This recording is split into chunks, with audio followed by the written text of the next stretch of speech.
Some mental health as well. Got reduction in stress and anxiety. It's a natural way to reduce academic and social stress, helping students clear their minds and focus better. And we get an enhanced mood, further boosting mood, providing a sense of relaxation. We did a student forum where we asked students at Napier how interested they were in this Active Napier project. We had 81 responses. 81% of those people said yes, they were interested. 19% said they were unsure. So when we scale up, we're hoping to sway those unsure responses to yes. So I'll pass you on to Gregory. Okay, so talking on Active Napier's impact on, well, hope to impact on community and sustainability and service. So we have community and environmental impact. So we're hoping to promote cycling and support the Netzero targets, and also aligning personal health benefits, like Johnny said, aligning personal health benefits with collective sustainability goals, student engagement and feedback. So the survey showed a high student interest in cycling and positive outcomes on both physical and mental health. We also had the inclusion of posters around the campus, this campus in particular, because we all study here, like on this campus, and Zine booklets, which we brought as well to share if anyone is interested in getting one. Next slide, okay. Netzero 2030 and Active Napier's role. So transportation and CO2 emissions. So, transportation accounts for nearly 37% of CO2 emissions, and a large proportion stemming from cars. And Active Napier's contribution to that is promoting eco-friendly alternative for commuting and replacing short car trips or bus with bike journeys, using second-hand bikes, which we think is more efficient than, because a large majority of bikes go to waste after they are not being used, and new bikes are being bought every year. So it would be smart to use the second-hand bikes, because that's more sustainable and have less impact on our environment. Next slide.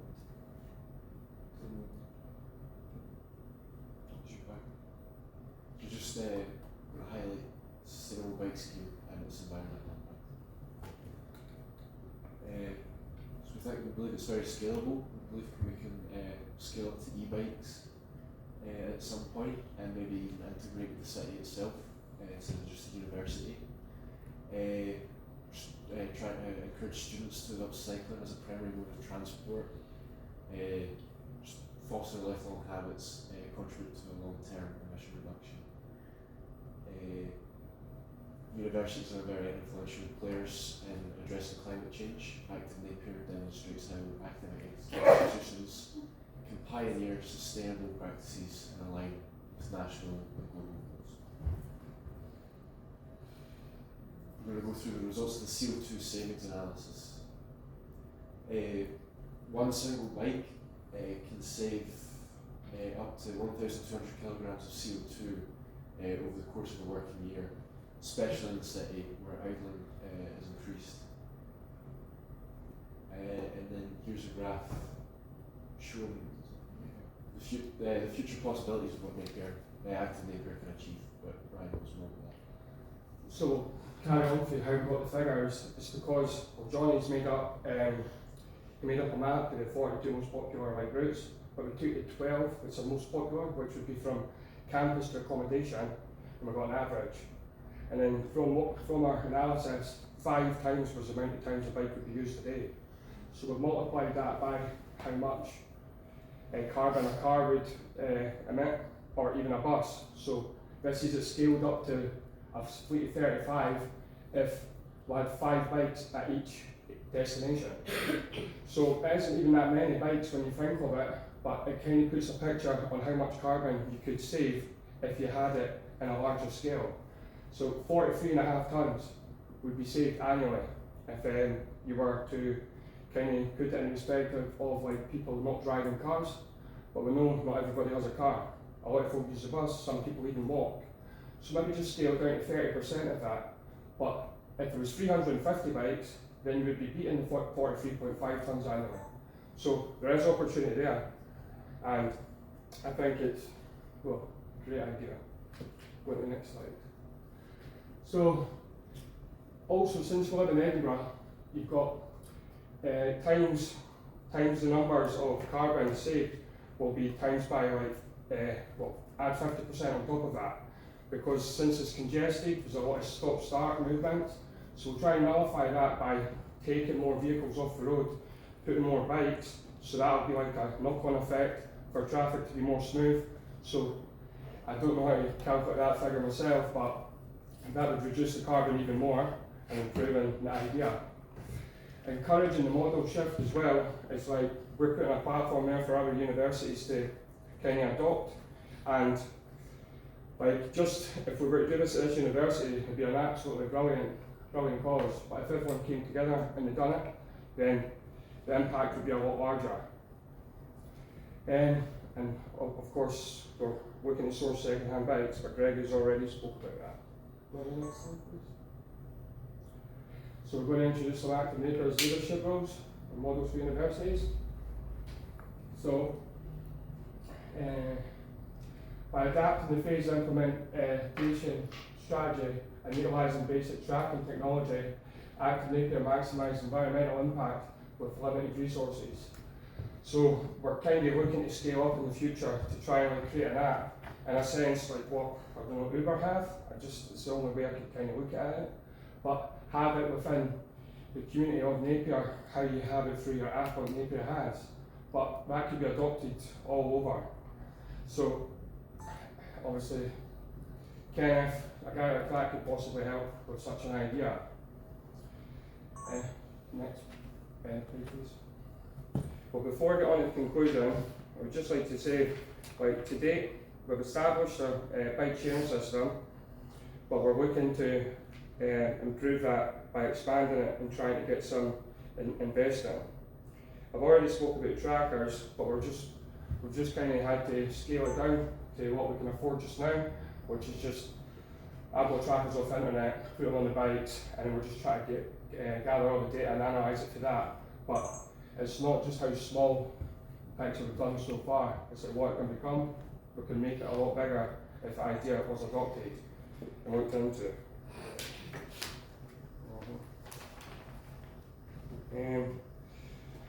It's going to increase student engagement. So our initial outreach has successfully identified like people that want to adopt the idea, and we're trying to make them aware, but our goal is for everybody to try and adopt the idea, or at least know about it. So if they feel like they want to join it, they can. We can, sorry. Forward. Oh, sorry. So just what I say is to the conclusion. Okay? You go on forward to the conclusion. Conclusion. Yeah. So as you can see up there, it's got a conclusion. We want to eventually get to some sort of e-bike sharing initiative as well. That was on the original proposal, because that means this will be more accessible to like everybody at all stages in life. Older people are less able as well. For example, some people struggle to go up a hill, some don't. And it doesn't just have to be from campus to accommodation or accommodation to campus. It could be leisurely as well, so you can go out, and that's good for the mind and the well-being of everybody.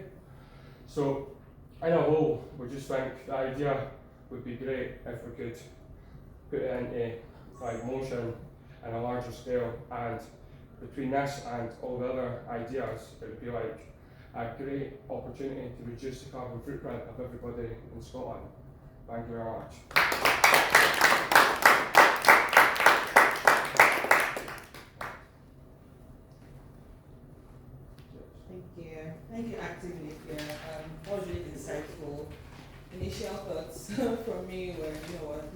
happen, and it'll be good to spread it not just to other universities but even secondary schools. Like I'm thinking of the school near where I live, and these children get on the bus, and sometimes maybe I'm sounding selfish, I don't know. But sometimes the bus is so full of school children who are just commuting a short journey. And I'm like, you guys should just come and walk or take a bike. So when you launch, send me a text and I will let the school know that they can cycle. Yeah. Funny enough, I had a charity actually get in touch with me already, and it's kind of like localising the borders because I'm for borders.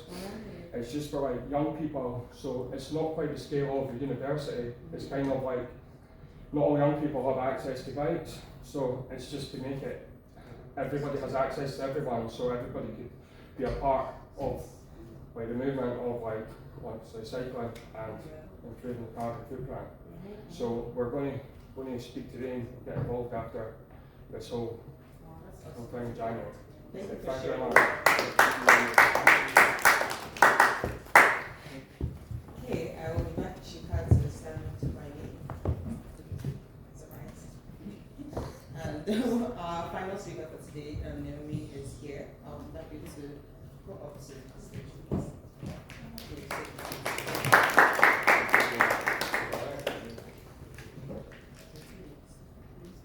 Alright, so we have another team here to present. They are called Project 5. Right, alright, I'll let you take the stage and can tell us about your wonderful initiative.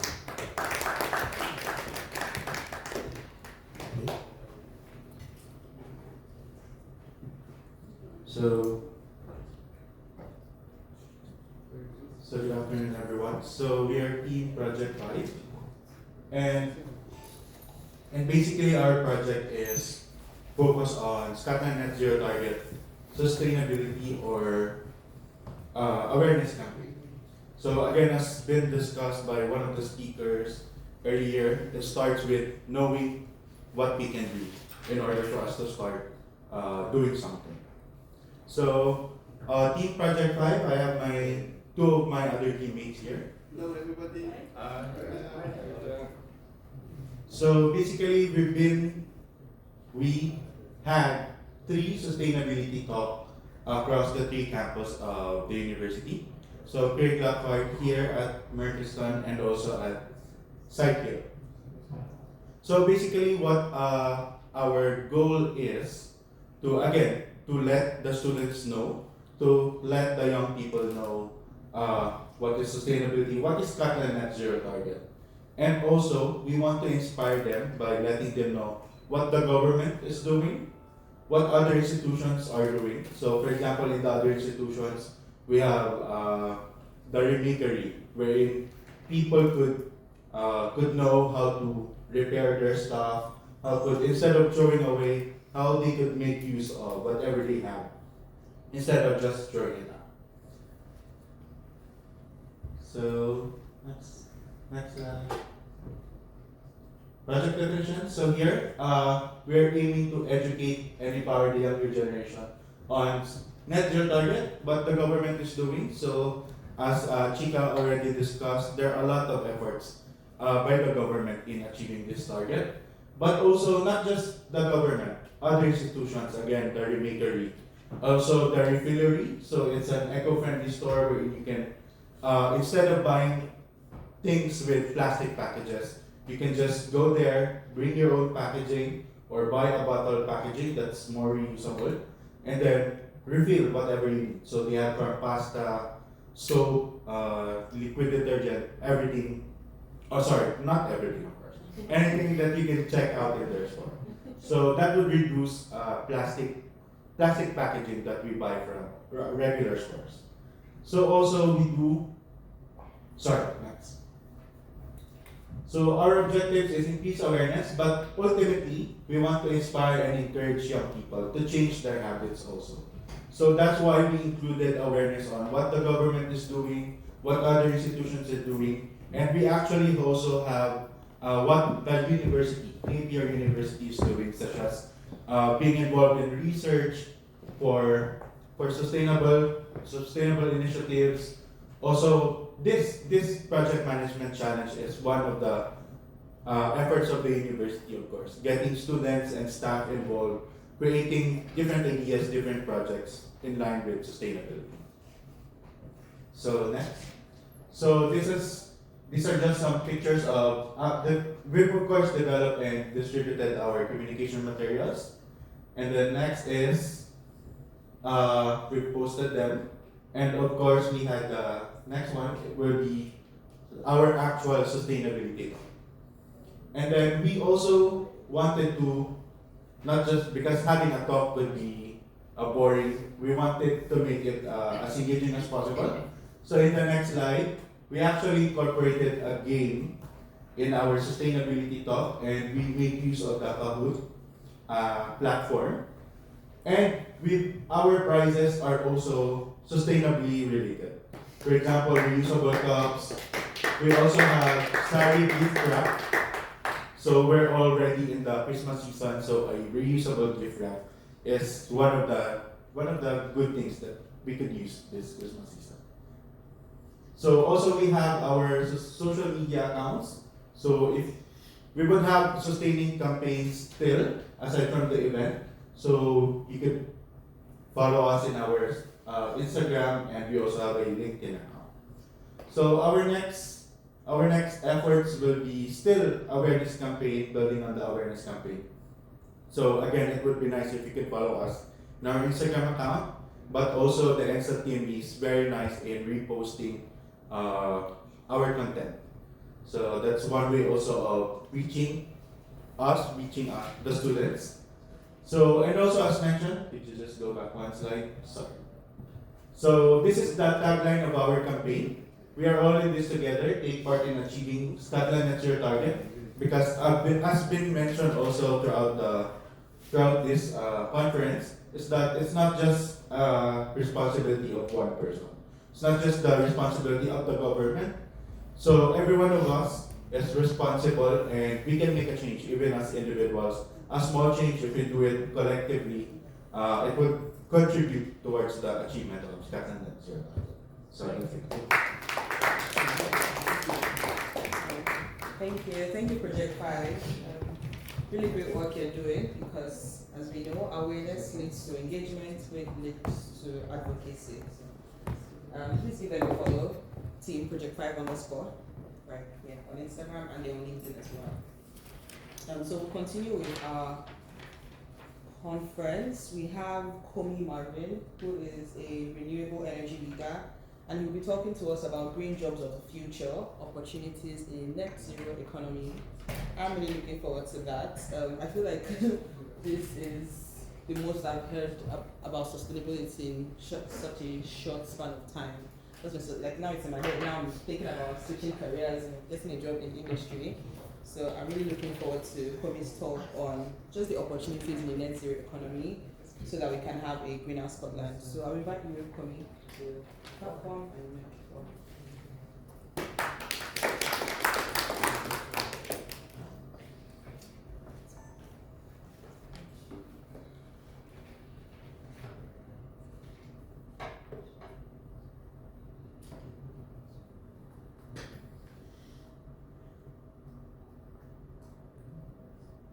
Good afternoon.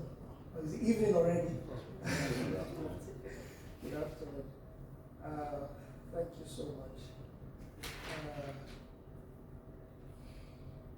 Big kudos to everyone that has put this event together. I believe it's crucial that at this time we have conversations like this to help us key into the future. And I've seen amazing guests here, all seated, and I want to appreciate everyone. Thank you for coming. And I met the wonderful presentation by Ogun Macy. You know, when you hear the name Ogun Macy, so many things comes to mind, especially in the UK, if you know what I mean. And I also saw it's also related to the airport as well, so it's not far from the truth. Yeah, so just want to say a big thank you for having me here. And briefly, I'll just be running through my slides on just reminding us of sustainability and AI roles and digital tools in driving sustainability. I think that's what my topic is. That's what I'm speaking on. And when I came into this hall, this lecture theater reminds me of a lot of things, and one of which was we had a course here. Chika, if you remember, I had a course with him, and just so many memories just came up in my mind, and they are good memories, by the way. Good memories. All right, next slide, please. Thank you.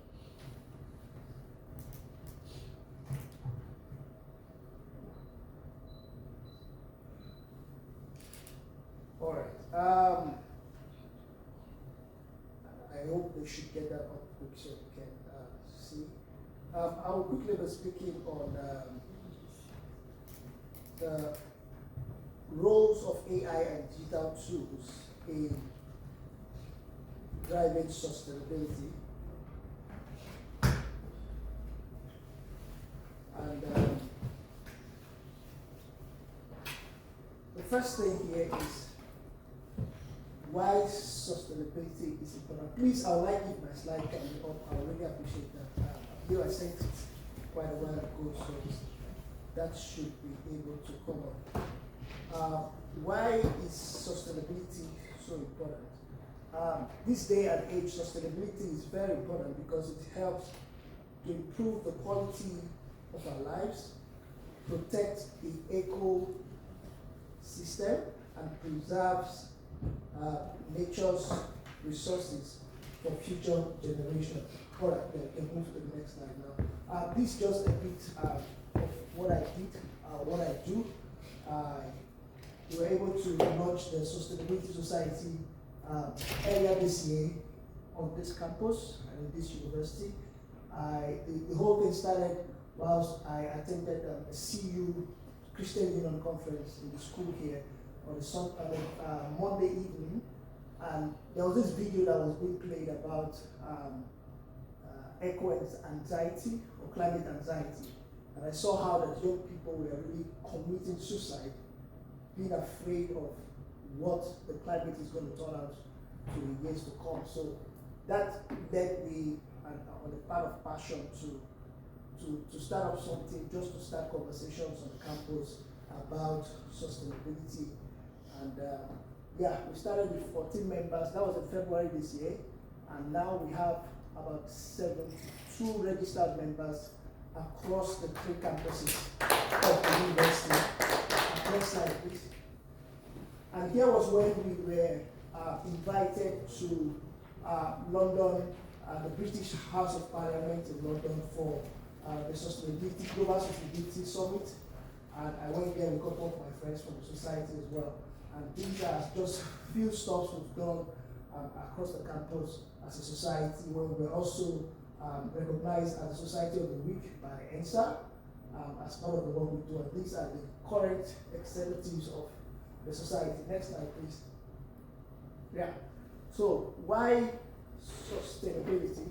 Like I mentioned, if you look at my right on the picture on the screen, that's the planet that was handed over to us so many years ago. But if we don't change our lifestyle, what you're seeing on the left is exactly what we'll hand over to the next generation. And I believe we are here to bring up conversations on how we can strike that balance and make this not happen. Next slide, please. All right, so when you talk about sustainability, what do you mean? 3 things actually. First is resources, what we have, what the earth has given to us. We have lots of resources. Here in Scotland, a lot of natural resources as well that we have. And also our lifestyle. Our lifestyle plays a key role in the whole topic of sustainability, how we use the resources and how we use the things we find around us. And finally, production. How do we make these resources? We are all using phones and laptops and plastics and whatever we're using here. How were they made? Were these processes sustainable? So these are the discussions that come around sustainability. Next slide. And there are 2 pillars as far as sustainability is concerned. First is economical. In as much as we're trying to strike a balance, we must make sure that we make profit as well, right? And the center focus, which is the environment. That is the center focus of sustainability. And finally, social, which is the people, which has to do with their lifestyle and how we use these products. Next slide, please. All right, AI for good. So talking about how we can use AI and digital tools to drive a sustainable society. I listed here a couple of organizations and grants that are being offered to help make this a reality. I'll just talk of one, which is the Amazon Climate Fund Pledge. So Amazon is giving out funding for people that are able to come up with strategies and ideas that can help to make their systems sustainable. So if you're able to come up with strategies and ideas to make Amazon's processes sustainable, then you have a funding for that. Next slide, please. All right, so I'll be talking about just about 3 different areas or sectors on how digital tools and AI can help us become sustainable. First here we have agriculture, and we all know how AI and robotics is transforming the world today, and also agriculture is not left out.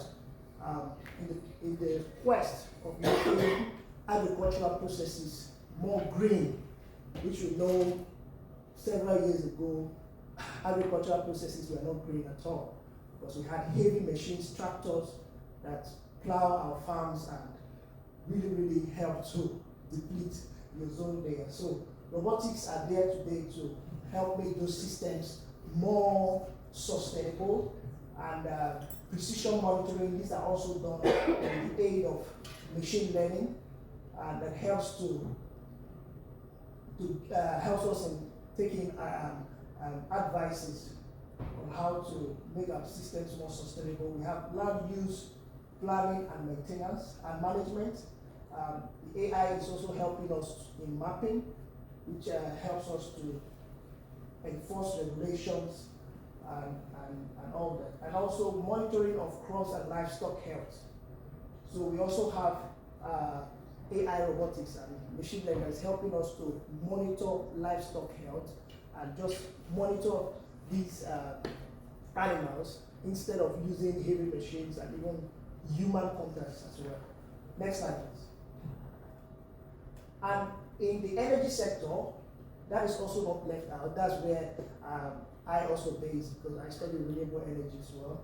So in the energy sector, AI and machine learning and digital tools are also helping us to do a couple of things. This slide can be shared later to us also. We can go through and see what it is.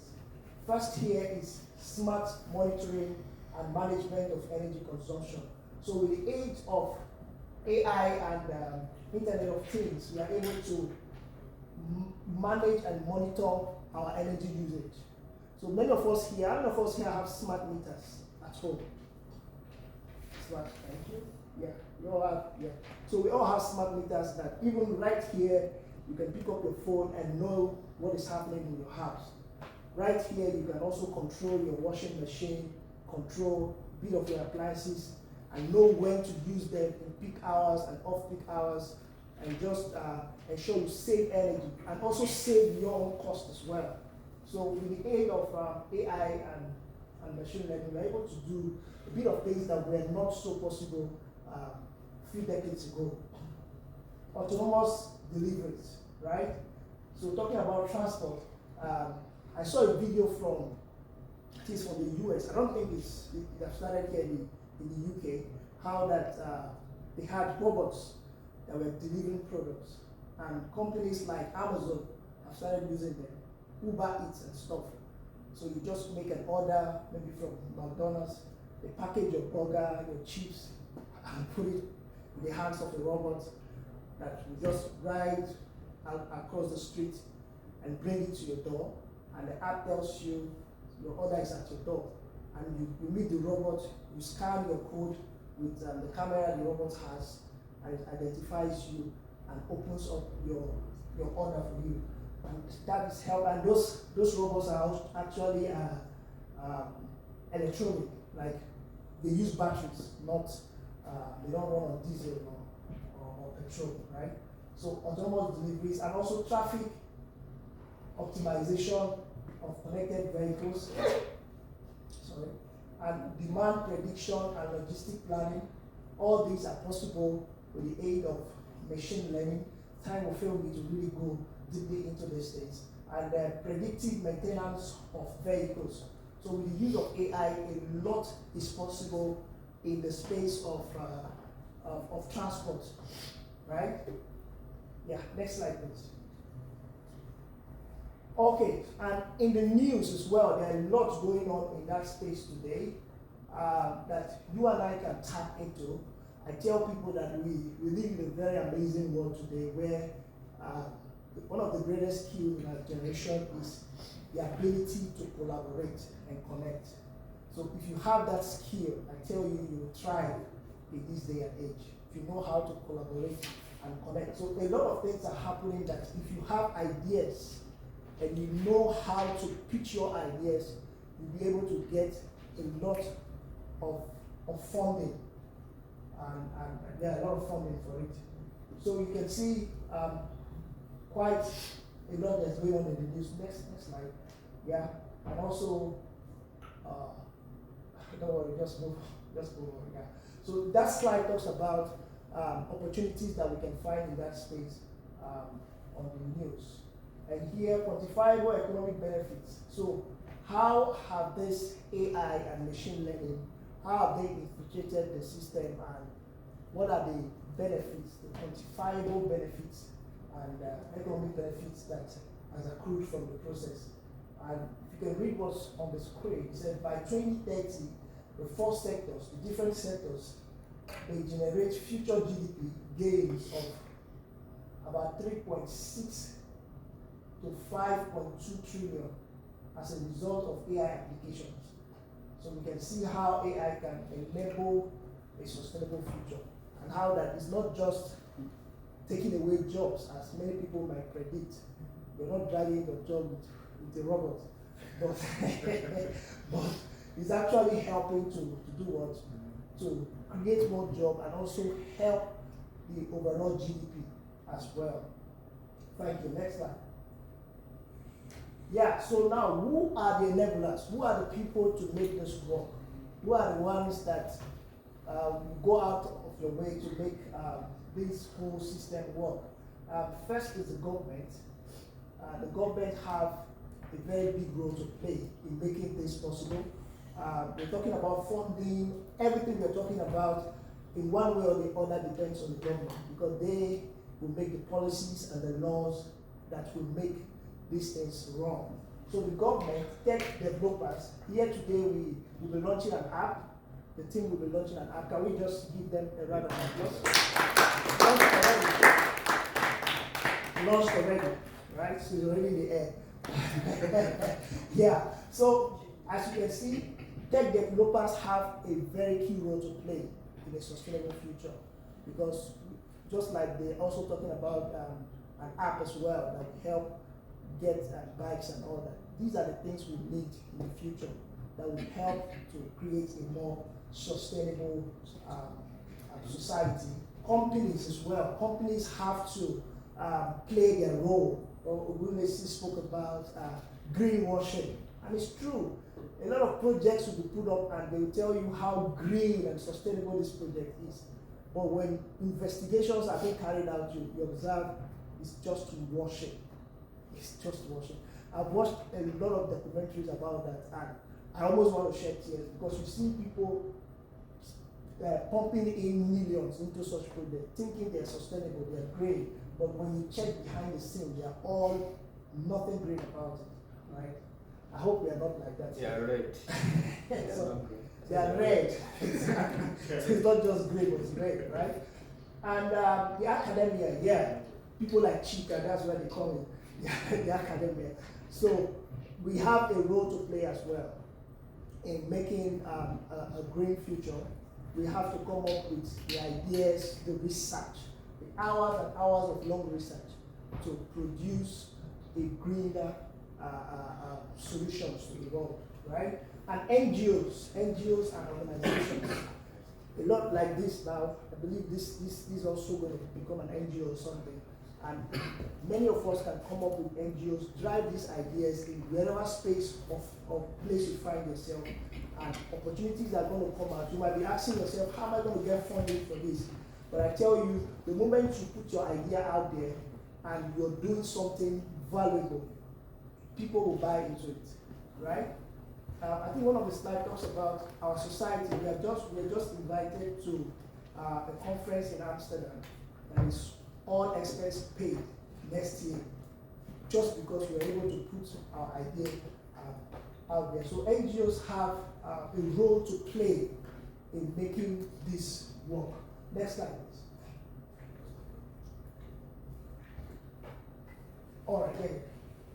So stakeholders and group actions. So these are the stakeholders. We have people there. We're going to talk about this whole process without people. We have a role to play, and also processes, technology, and like we always say, data is king. So data is very important in making this whole thing work. And what can the society do in general? What can we do? Green your digital life. Green your digital life. Take actions that will help the society become more green. And let us always remember that we have infinite space available here on Earth. We have our technologies have a limit as well, and our resources also have their limit. That's it. Yeah, so don't forget to reduce, reuse, and recycle. Thank you.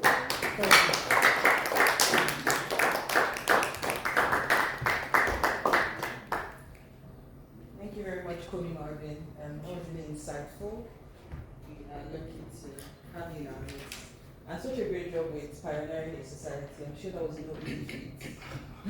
But you did it, so well done. Our next speaker is Olufemi Adeboye, who is a sustainable transport specialist. And he'll be talking to us about carbon capture and storage. Will it help Scotland hit net zero? That is a question that only Olufemi can answer. Thank you very much, and to the team, I'm very happy to be here. And like what said, this room brought memories also. Yeah, I finished last year environmental sustainability, and privileged to get a job even before rounding off my studies.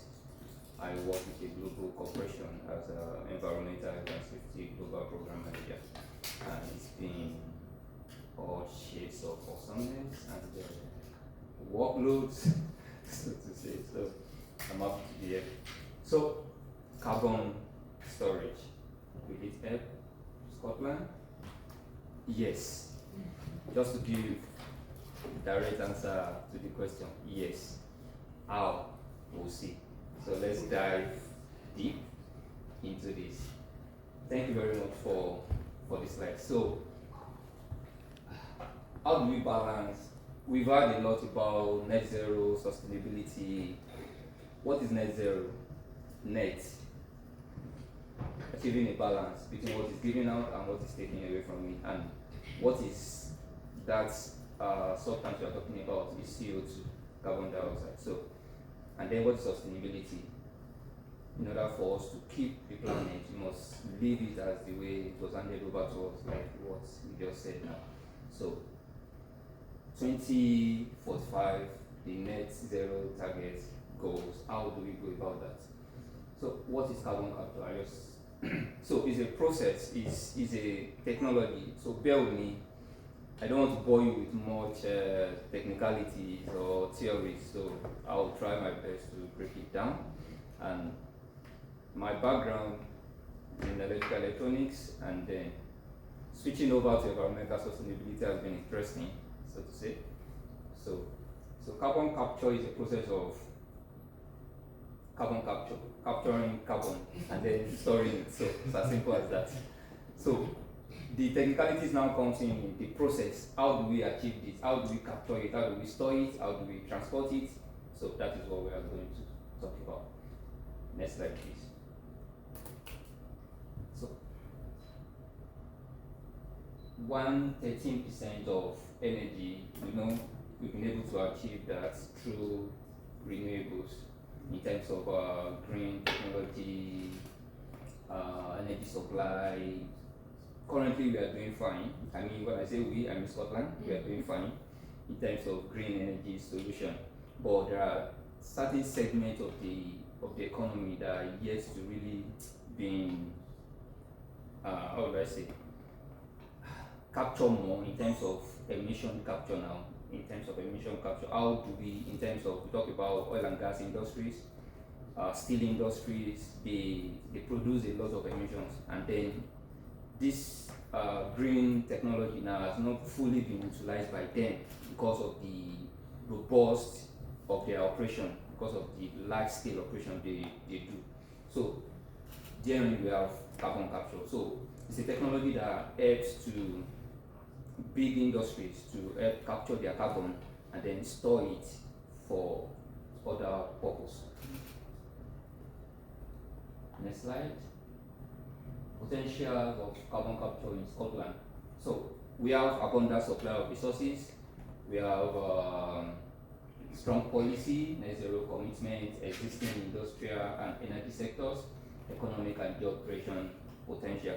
So Scotland as a country, we are well positioned to harvest the importance of this carbon capture technology because of the North Sea that we have close to us, and then before even hearing of Scotland, when you talk about oil producing countries, first that comes to mind is what? Aberdeen.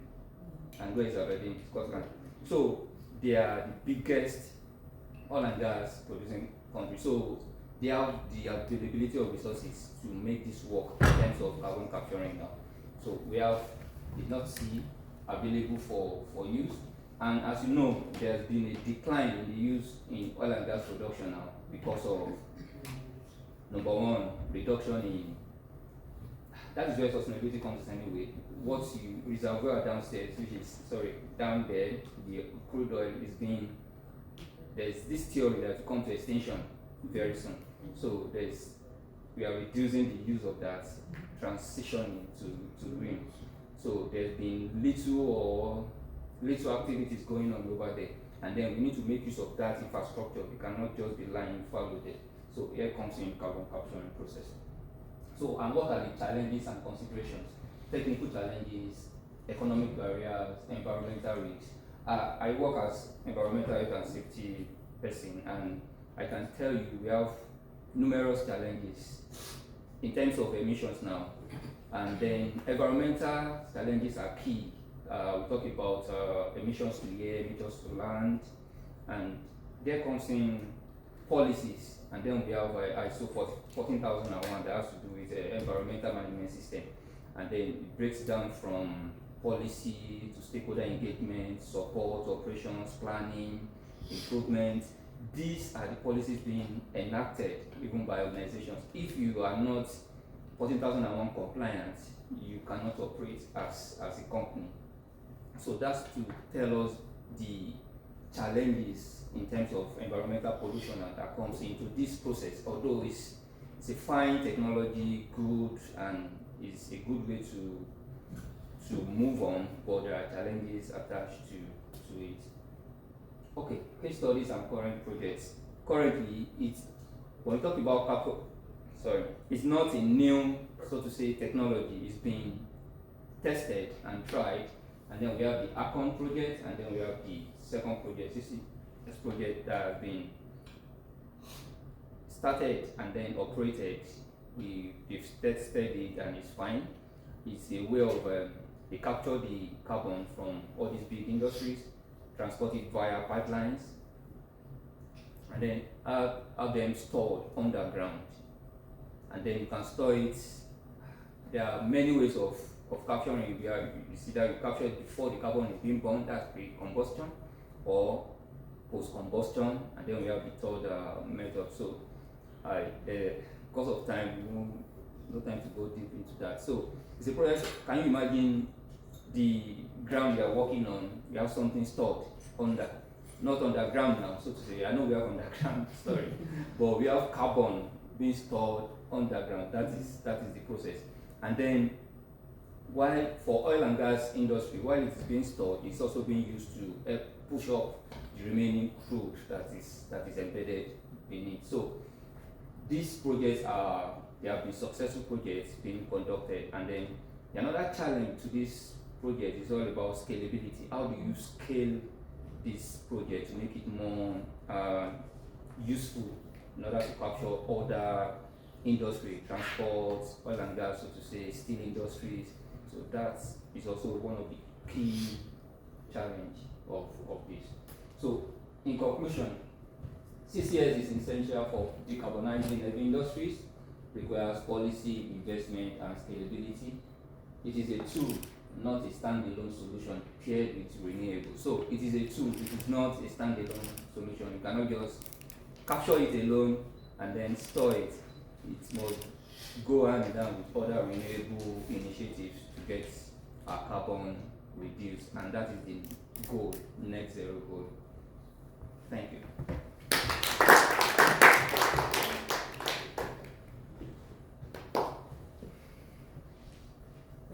Thank you very much, Femi. That was really enlightening. Thank you for sharing that. And it's great to see that we're not just speaking about things that are not already in existence. So like Olufemi said, we are already capturing carbon. So we know that it's possible, and the answer to the question is yes. Yes, it will help Scotland hit net zero. So thank you very much for sharing that.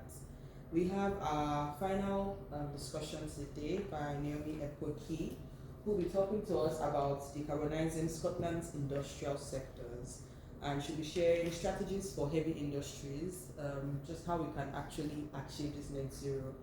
For those of us who are students, as we transition into the workplace, these are the kinds of things you want to have at the back of your mind. And if you already work, these are things that if your organization is not doing it yet, you can start to suggest it. So we invite Naomi to take the floor.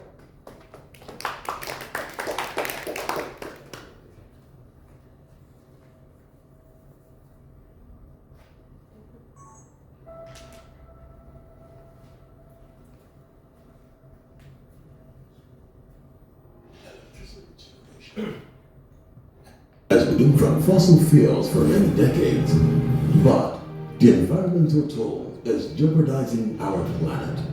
All around the world, there is a global push to transition to clean energy.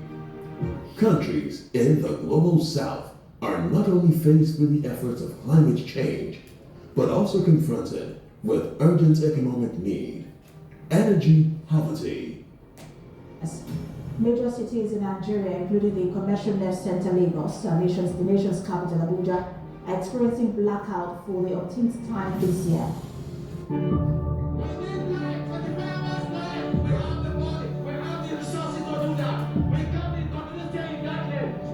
Despite efforts made over the years to boost energy access, satisfying the energy needs of this fast-growing population has reached a crisis point. So I completed a Bachelor of Engineering at Coventry University, Nigeria, and then I transitioned to the UK to the University of Edinburgh for my Masters in Sustainable Energy Systems, where I was a MasterCard scholar. And then that was where OMI Energy actually started. And 1 year after my graduation, what used to be a business idea at that time has grown to become a full-blown company. OMI Energy is focused on providing more reliable and affordable access to renewable energy towards driving net zero emissions and also reducing energy scarcity. The MasterCard Foundation Scholars Programme at the University of Edinburgh has been so proud to support young entrepreneurs like Naomi, who are finding creative solutions to some of the most important challenges facing the continent of Africa today.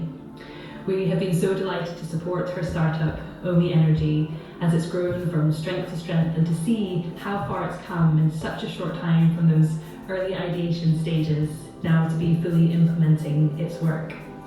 We cannot wait to see what the future holds, and we know that it will be bright because of the work of people like Naomi and Omi Energy. How can you not feel optimistic about the future of Africa when you hear people like Naomi and Matthew?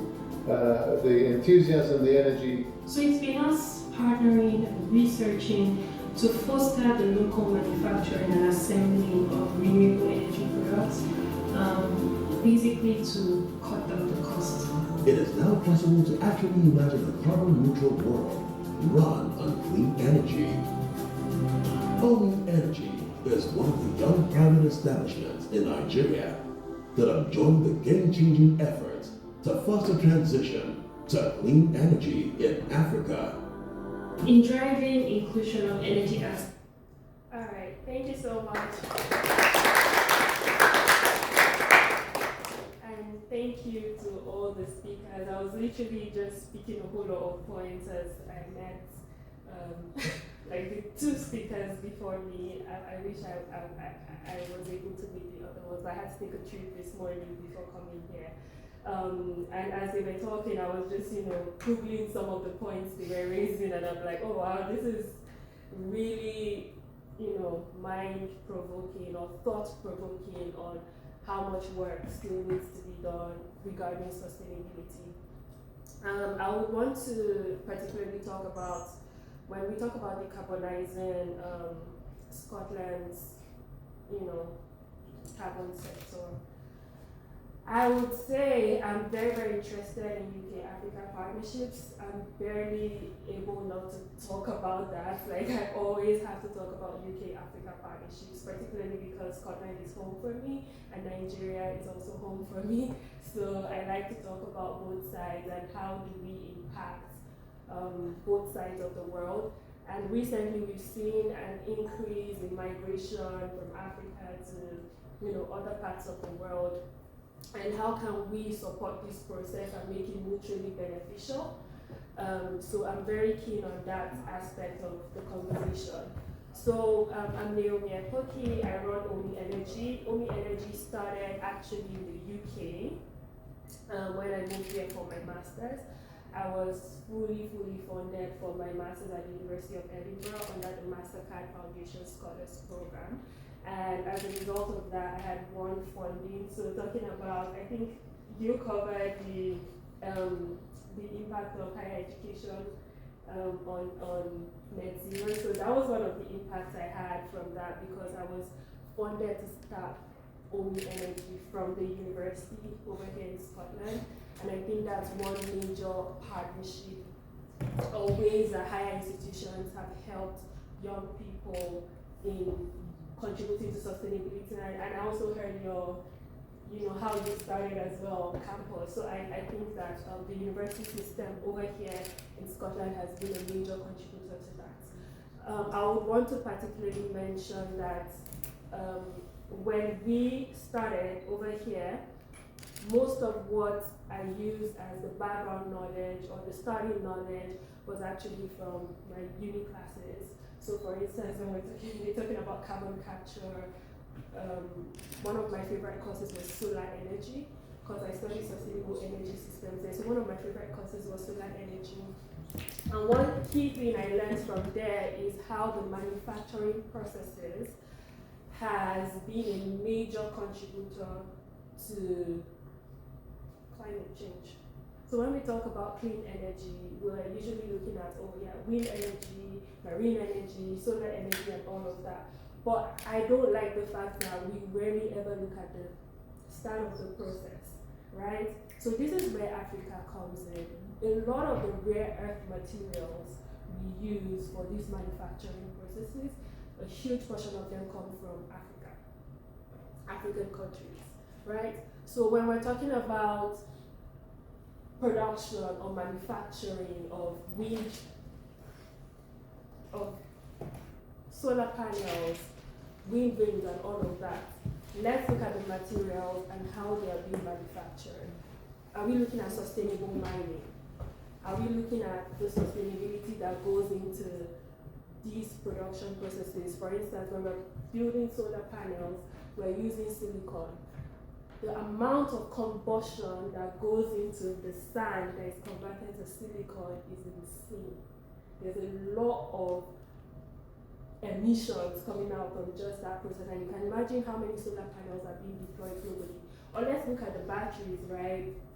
The lithium that is being used in producing those batteries, have you checked the mining processes? If you see some of the people who have to lose their lives, or the environmentally degrading process of bringing out that lithium ion from water and converting it for battery storage for renewable energy. So when we want to talk about sustainability, I think we're still scratching the surface, because we need to look into the environment, we need to look into how eco-friendly, and that birthed a new line of business for Omi Energy, which has kicked off here in the UK, which is sustainable manufacturing. How do we make it more eco-friendly? And we're currently developing a product, what we call organic photovoltaic cells. And that's focused on using waste. How do we use agricultural waste to make our solar panels? And that's been a hot research topic for I and my team at the moment, because I'm not comfortable with this thing called solar panel. We use it currently, we use it because we have no option, but then I'm not comfortable with the production process of solar panels, and that's why we've gone into that research of purely organic cells. Now that's a research area that has been in the market for some time and hasn't scaled through enough because of the efficiency levels. There's usually that concern of efficiency, how many years can an organic solar panel last? But I feel like that is a topic we need to dig deeper into, because if we're going clean, let's go clean. Right? Let's go clean. So that's where we are. So when we're talking about decarbonizing the sector here, we have to look into where do the materials come from, right? How are these materials retrieved? And for example, you're talking about the big battery manufacturers over here in the UK, we're talking about the big solar panel manufacturers over here in Scotland and all of that. Let's look at how the importation process as well.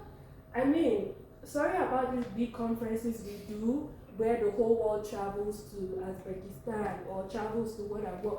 The plane ride of carrying all of those people all the way there, emissions, right? We're going, everybody is going there to work. I mean, the president of the nation is going with a delegation of maybe 200 people on his cabinet for some picnicking, because probably just 2-3 people are going to talk from that panel, right? But then there's like 200 delegates from that country that have gone there.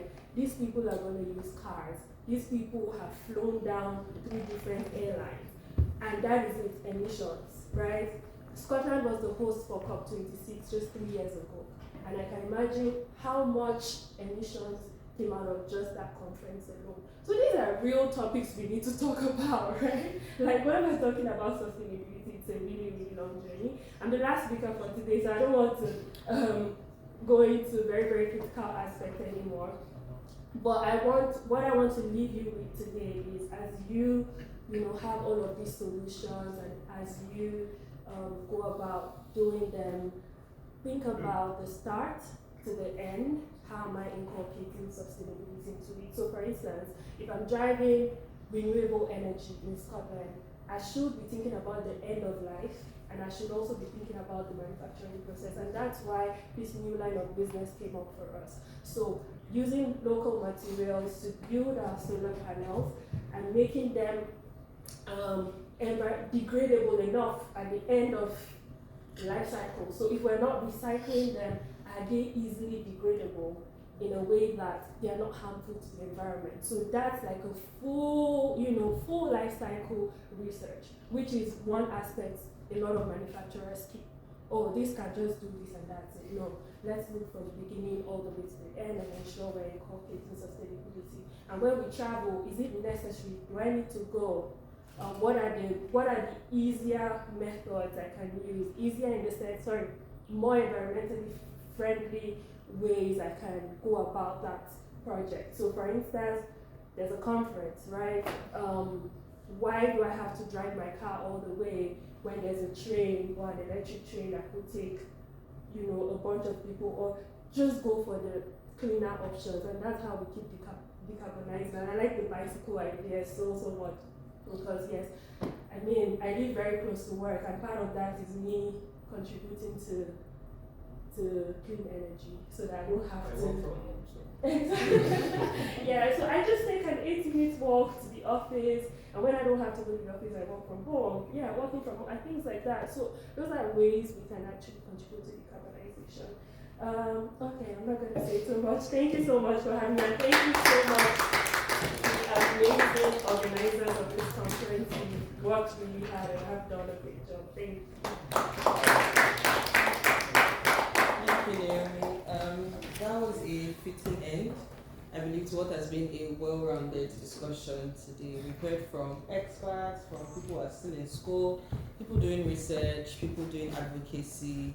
The conversation is step one to drive us to action. And in the spirit of conversation, we have Paul from the Netzero 2030 team who just talked to us about how we can continue talking about climate change, sustainability, decarbonization, not just for talking's sake, but to give us awareness which will drive engagement and eventually lead to advocacy. So I would invite Paul to talk to us about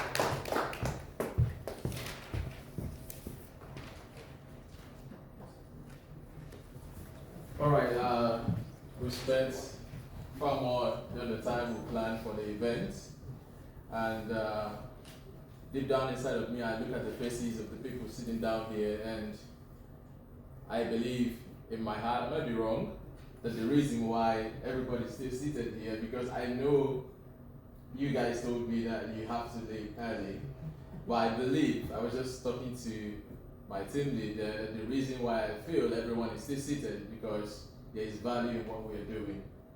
And the exchange of information we are getting here is not something you see every day.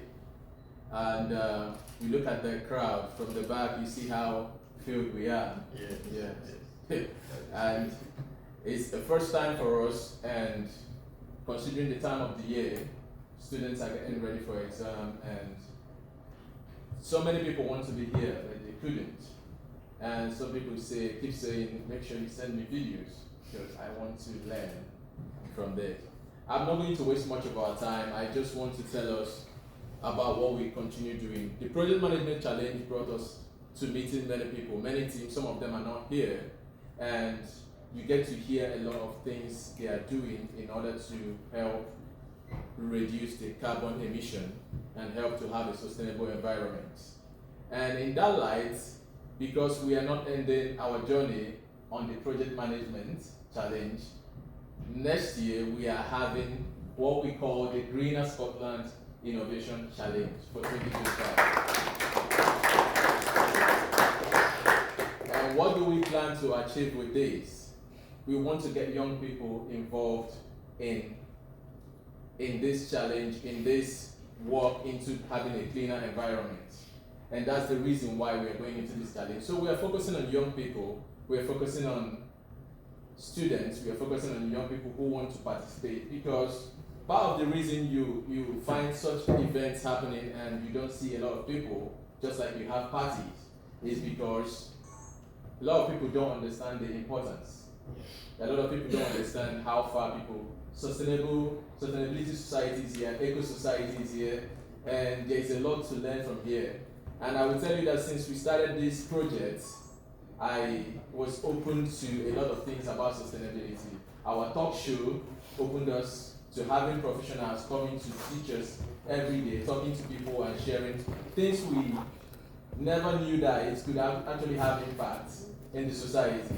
We are talking about how you can monitor, how you can measure your carbon footprint. Who knows about that before? But opportunities like this help us to share information. And thank God for the internet, we'll be able to share all the data, all the information we already put out here, and people will get to also hear about it and get to learn more. And we continue on sensitizing people the importance of reducing our carbon use. And in 2025, we plan to use this challenge to bring young people into participating in the journey of having a cleaner environment. So with that, We want to also thank everyone who made out their time to come to the events. We want to thank our speakers for coming out. We know a lot of people who had busy schedules. We know emails back and forth. We have to exchange, and we really appreciate every one of you. To other teams also are participating in the Project Management Challenge, the Sustainability Talk Show, the e-bikes, and the rest of them, we really appreciate everybody. It's a competition, but to us, we look at it also as a collaboration, because we all have the same goal and we have one target together. So I thank everybody on behalf of Team Netzero 2030 and ENSA. We want to say a very big thank you to every one of you, and thank you for coming.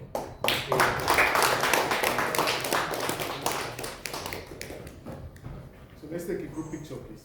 Yes. Thank you, everyone. We'll have the speakers, the team, audience members, everybody just come forward for a group picture. I think, please, let's take a picture of the speakers first. Speakers first. Then the team with the speakers. Okay. Then everybody with the team. And after that, then I'll take the team. Wow. The team will take a picture last. Alright, speakers. Please, can I have this taken away? This thing standing here.